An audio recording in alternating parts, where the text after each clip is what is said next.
सहनाववतु सहनौ भुनक्तु सह वीर्यं करवावहै तेजस्विनावधीतमस्तु मा विद्विषावहै।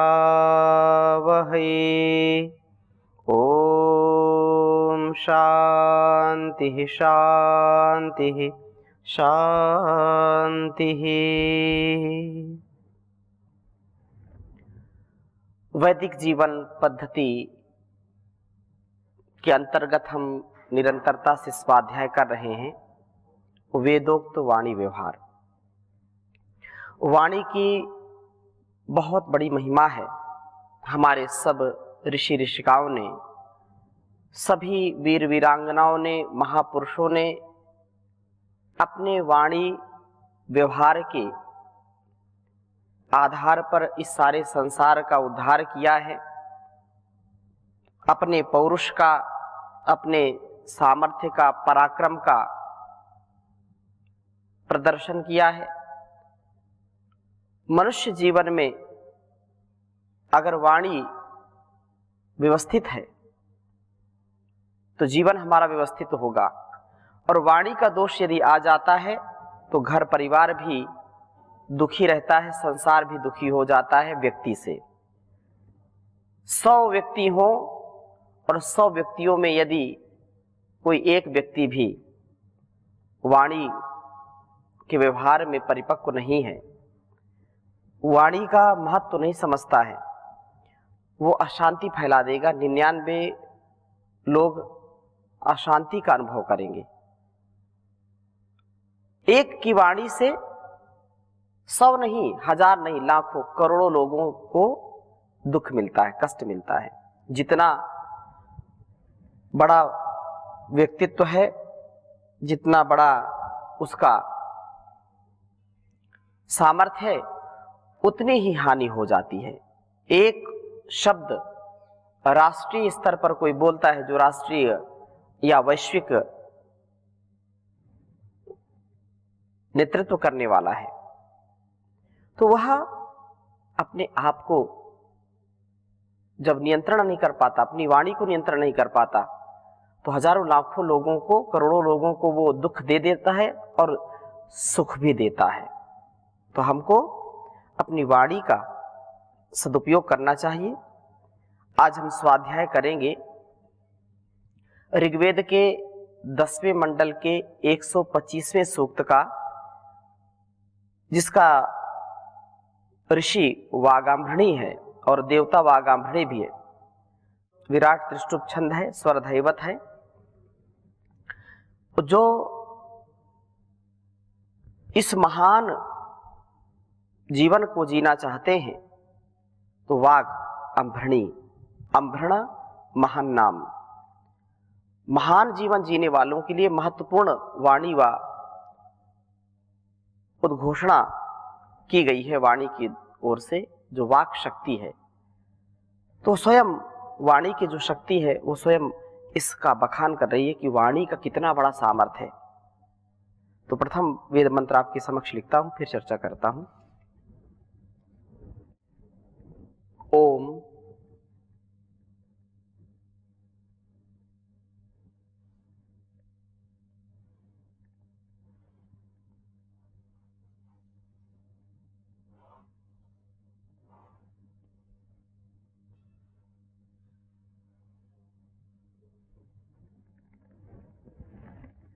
अहम रुद्रेभिर वसुभिश्चराम्यहम्।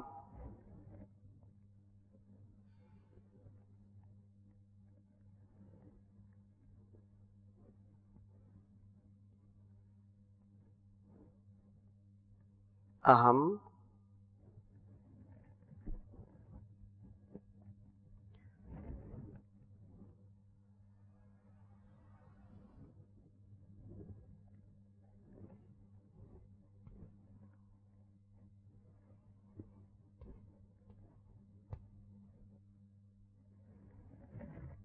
अहम रुद्रेभिर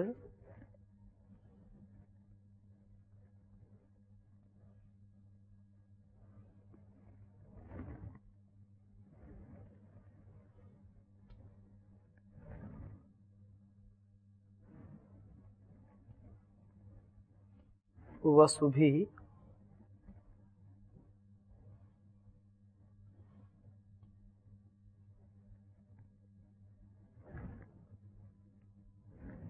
वसुभिश्चराम्यहम्।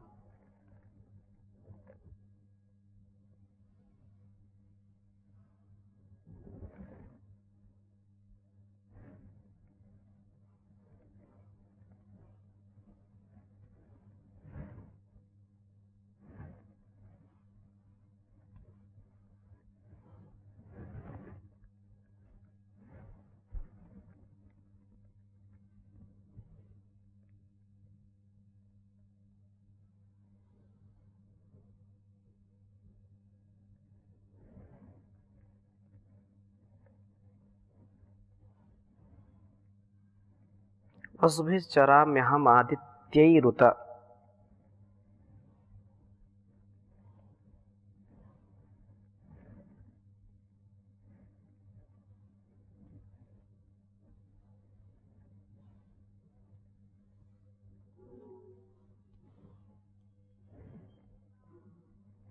आदित्यै रुत।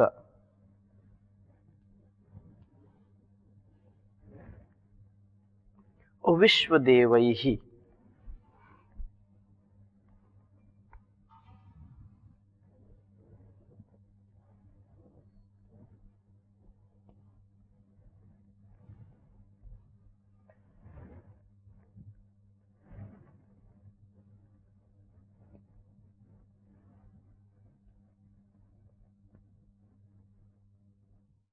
अहं मित्रावरुणोभा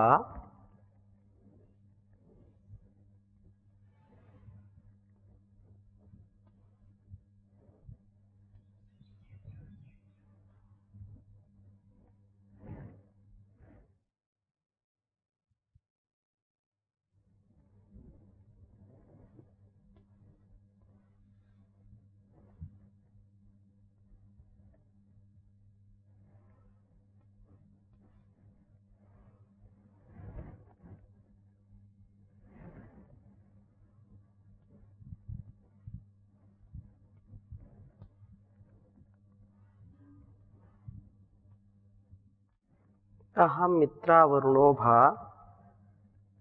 बिभर्यहमिन्द्राग्नि।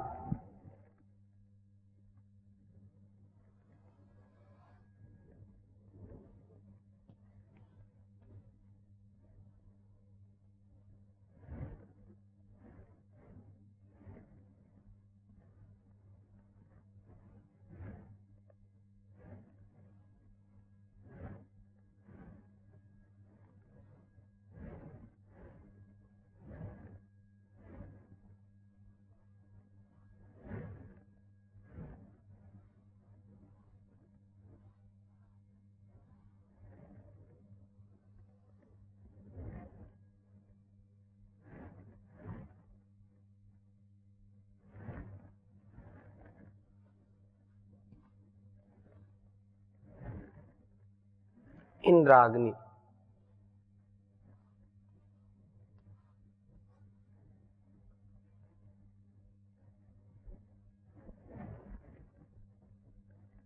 अहम अश्विनोभा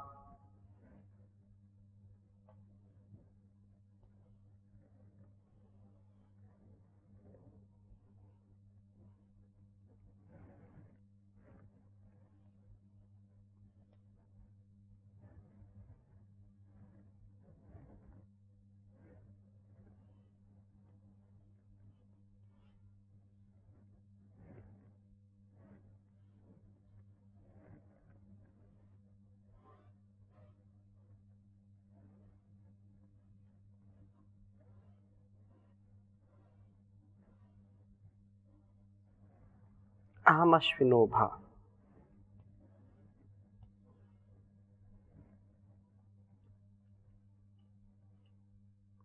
ऋग्वेद के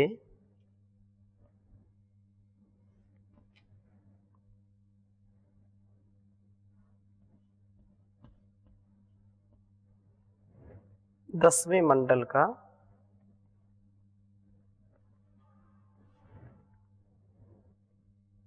1 125वां सूक्त है यह, जिसका पहला मंत्र है।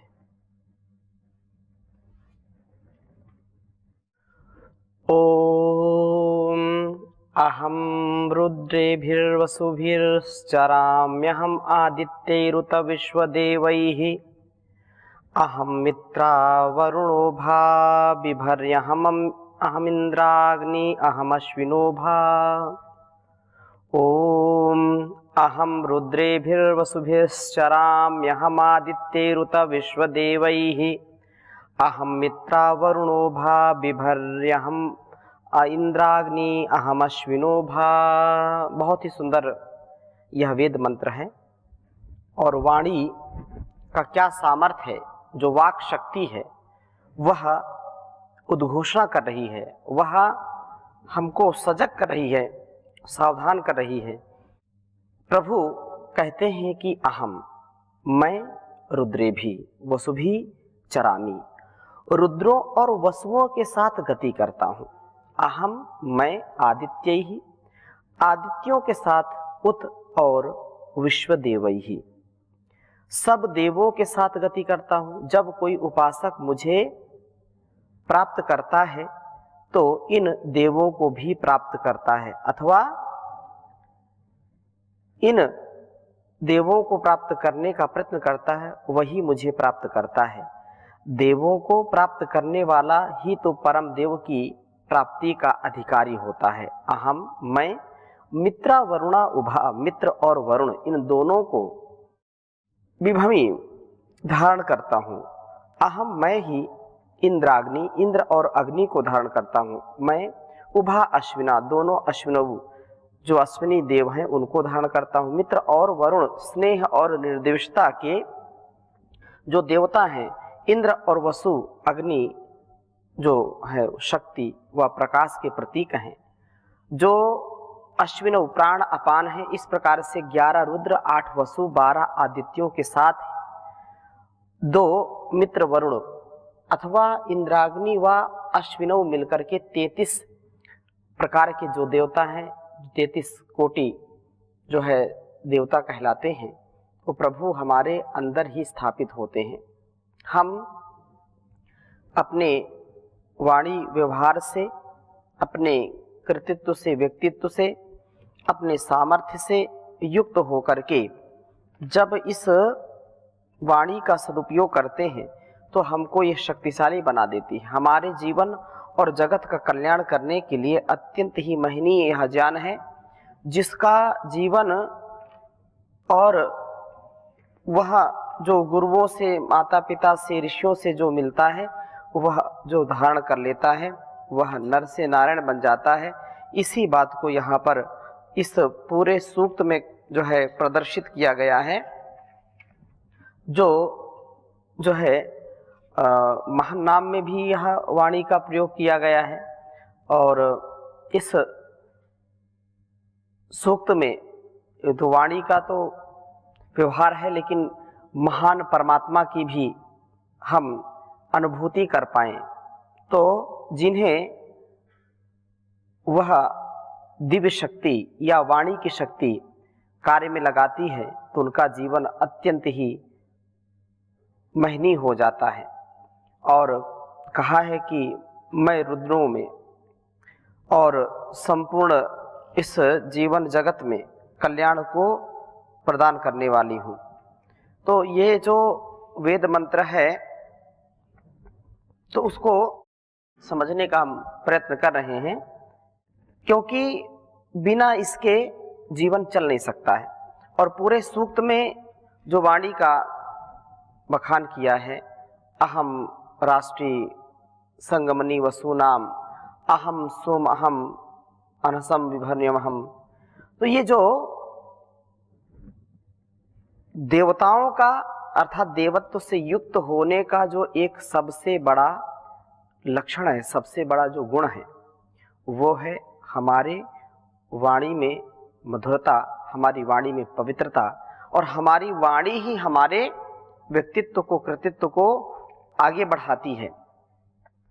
यह सब प्रकार का ऐश्वर्य देने वाली है।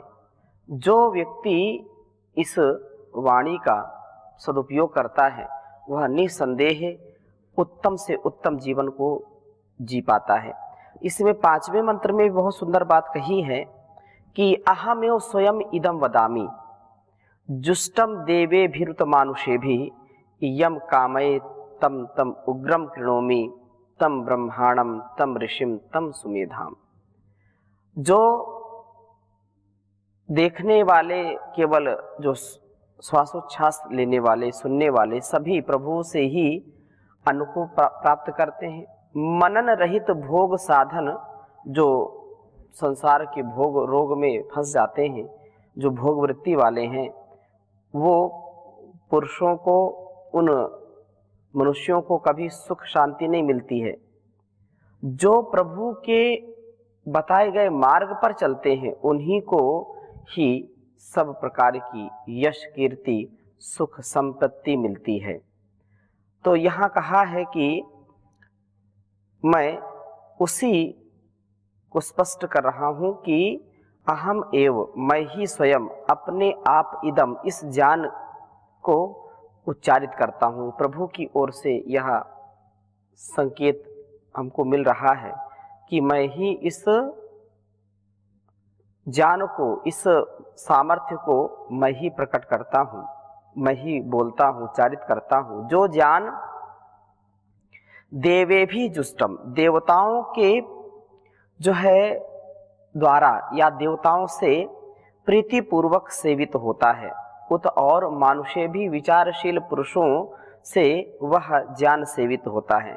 प्रभु से जो हमको ज्ञान मिलता है, प्रभु के द्वारा दिए जाते हुए इस अंतर ज्ञान को देव और मनुष्य ही सुनते हैं, उन्हीं का इस ज्ञान की ओर झुकाव होता है और सामान्य मनुष्य इस ज्ञान को प्राप्त करने के लिए उत्कंठित नहीं होता, क्योंकि उसको संसार के आकर्षण में, उसको जो अपने जीवन का लक्ष्य है उसको भूल जाते हैं। हम गुरु के सानिध्य में ऋषियों के ज्ञान को, विज्ञान को अनुभव करने के लिए सदा उद्यत रहें तथा नित्य स्वाध्याय करें और सुअध्याय करें। अच्छे शास्त्रों का, वेद आदि शास्त्रों का स्वाध्याय करके हमारे जीवन का क्या लक्ष्य है, हमारा स्वभाव कैसा होना चाहिए, हमारे विचार कैसे होने चाहिए, हमारे वाणी व्यवहार में क्या दिव्यता होनी चाहिए, इसका जब तक बोध नहीं होगा तब तक कभी भी जीवन की उन्नति नहीं होगी। बोध के साथ जीना, शोध के साथ जीना, अर्थात शोधन करना, अपने चित्त का शोधन करना। जो शोध के साथ, बोध के साथ जीवन को जीता है वह निसंदेह कभी भी अबोध नहीं रहता, कभी वो अनजान, अविवेकी नहीं रहता, अविद्या से ग्रस्त नहीं होता। वो अधर्म, अन्याय, अंधकार, अभाव को जो है दूर करके सद्ज्ञान का, सद्विवेक का और सद्धर्म का पालन करते हुए आत्म कल्याण और विश्व कल्याण को प्राप्त होता है। और भी बात कही है कि एक जो देववृत्ति के बनकर के ज्ञान की ओर झुकने वाले होते हैं और दूसरे वे होते हैं जो भोग प्रधान जीवन जीने वाले होते हैं। दो प्रकार के जीवन मनुष्य जीते हैं, एक तो भोग और एक योग युक्त। भोग युक्त, योग युक्त। जो योग युक्त है वो हर प्रकार के सद्गुणों का संयोग उसके जीवन में होता है, और जो भोग युक्त होगा जिसका जीवन, वो भोग युक्त जीवन सदा ही वियोग का, सदा ही समस्याओं का, दुखों का उसको सामना करना पड़ता है। तो हम सच्चे योगी बने, हमारा झुकाव ज्ञान युक्त व्यवहार में होना चाहिए, भोग में नहीं, योग युक्त। और वो जो भोग युक्त होंगे वो जीवन में अलग अलग संदर्भों में धोखा खाते हैं, ठोकर खाते हैं। तो देव जो है प्रभु के प्रिय होते हैं। जो देववृत्ति वाले हैं वो जो है देवत्व से युक्त हैं, वो प्रभु के प्रिय होते हैं। यम, जिनको कामये मैं चाहता हूँ, जो मेरे प्रिय बनते हैं तब उनको मैं उग्रम कृणोमि, तेजस्वी बना देता हूँ। या ये वाणी कहती है कि मैं उनको, जो प्रभु के बताए गए मार्ग पर चलते हैं, वैसे ही शब्दों का प्रयोग करते हैं, वैसे ही बोलते हैं जैसा मैंने संकेत किया है, जैसा मैंने उपदेश किया है, तो उनको मैं क्या बना देती हूँ, उनको मैं तेजस्वी बनाती हूँ या बनाता हूँ। तम ब्रह्मांडम, उनको मैं ज्ञानी बनाता हूँ। और तम ऋषिम, उनको जो है ऋषि कल्प, उनको दृष्टा व गतिशील बना देती हूँ मैं। तम सुमेधाम, उनको उत्तम मेधा वाला बनाती हूँ मैं। ये वाणी का जो दुरुपयोग करता है, वाणी का जो सदुपयोग नहीं करता, वाणी के जो सामर्थ्य को जो नहीं जानते हैं उनको तो क्या कहना, लेकिन जो इसके सामर्थ्य को जानते हैं और उसका सदुपयोग करते हैं तो वो कितने ऊंचाई को छू लेते हैं, इसका अनुभव तो हम जो है जीवन में उतार करके ही कर सकते हैं इसको। और क्या कहा, प्रभु प्रिय व्यक्ति तेजस्वी ज्ञानी ऋषि कल्प और मेधा से युक्त होता है, सुमेधा से युक्त होता है। आसुर वृत्ति वाले लोग भोग प्रधान जीवन को बिताने से निस्तेज ज्ञान विमुख गलत दृष्टिकोण वाले बनते हैं और दुर्बुद्धि हो जाते हैं। सद्बुद्धि की कामना तो हम सब करते हैं, लेकिन सद्बुद्धि की कामना के साथ साथ जब हमारे अंदर वो सद्ज्ञान उतरता है, जब हमको अंतः प्रेरणा मिलती है कि हमको ऐसा बोलना है, ऐसा करना है, ऐसा मन वाणी और शरीर का हमारा कर्म होना चाहिए, हम फिर इधर उधर भूले भटके नहीं, गफलत में न जाएं, क्षणिक स्वार्थ में न फंसे। क्षण भर का स्वार्थ व्यक्ति को अनंत काल का दुख दे जाता है, अनंत काल की उसको, या ये कहें कि हजारों, हम जिसकी कल्पना भी नहीं कर सकते हैं। तो ऐसे जो अविवेकपूर्ण कर्म है उनको हमको कभी नहीं करना चाहिए। कर्म ऐसा हो जो जीवन को उत्कर्ष की ओर ले जाए, जीवन को उन्नति की ओर ले जाए, ऐसा कर्म हमको जीवन में कभी नहीं करना चाहिए जो हमको पतन की ओर ले जाए, हमको उलझनों की ओर ले जाए, हम जीवन में भटकाव में अटकाव में हम फंस जाएं। हमारा जीवन बिल्कुल अपने ऋषियों के जैसा होना चाहिए, जैसा ऋषियों का ज्ञान विज्ञान था वैसे जीवन को जीना, और वैसे जब जीवन को जीते हैं तो हम दूसरों को भी वैसा ही बना देते हैं। परंतु जो लोग स्वयं भी काम क्रोध लोभ की भट्टी में जलते रहते हैं, दूसरों को भी जलाते हैं। इसलिए हम जब भी संसार के व्यक्तियों को देखें, कहीं भी देखें, तो उसमें हमको काम नहीं, उसमें राम नजर आना चाहिए, उसमें सीता सावित्री दुर्गा, उसमें मदालसा, उसमें गार्गी, उसमें विदुषियों का, उसमें देवी शक्तियों का, देवत्व का, उसमें जो है हमको दर्शन होना चाहिए। तब जीवन हमारा उत्तम बनेगा। उत्तम जीवन जीने से ही हम संसार को भी उत्तम बना पाते हैं। अहंकार से, प्रतिकार से अपने आप को बचाना, और प्रभु प्रदत्त, गुरु प्रदत्त, माता पिता प्रदत्त जो सामर्थ्य, जो शक्ति है, उसको आत्म कल्याण से, परिवार समाज संसार के कल्याण से युक्त करना। आत्मनो मोक्षार्थम जगत हिताय च, स्वयं भी तरना है, दूसरों को तारना है, स्वयं भी भवपार जाना है, दूसरों को भी ऐसे ही भवपार ले जाना है। ये बहुत बड़ी जो हमको निधि मिली है, जीवन उपहार मिला है, इसका हम सत्कार करें, इसका तिरस्कार न करें। प्रभु के द्वारा दी गई असीम जो शक्ति है उसका तिरस्कार न करें, उसका सत्कार करें। सत्कार करना और फिर उससे परोपकार करना, उद्धार करना। तो आगे और हम स्वाध्याय करेंगे, अभी यही पर विराम ले रहे हैं। ओम शांति शांति शांति।